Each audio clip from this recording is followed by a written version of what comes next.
بسم الله الرحمن الرحيم. من هذا المكان في مكة المكرمة أرض الوحي وقبلة المسلمين والعاصمة المقدسة للعالم الإسلامي، نذكركم أن احترام النظام من خصائص ديننا الإسلامي، وحري بكل مسلم أن يمتثل لحديث رسول الله صلى الله عليه وسلم: المسلم من سلم المسلمون من لسانه ويده.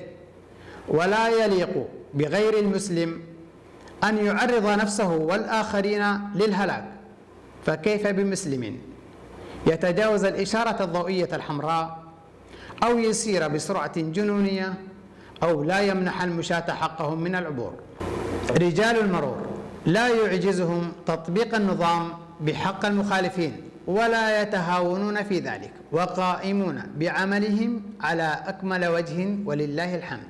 ونشيد بجهود المبادرين من شباب مكة والمقيمين بها نظير تعاونهم مع رجال المرور، وإن كان هذا واجبهم فإننا ممتنون لهم، آملين أن نعمل معا على دحر المخالفات وتقليص مؤشرها لتبقى مكة بلا مخالفات وبلا حوادث.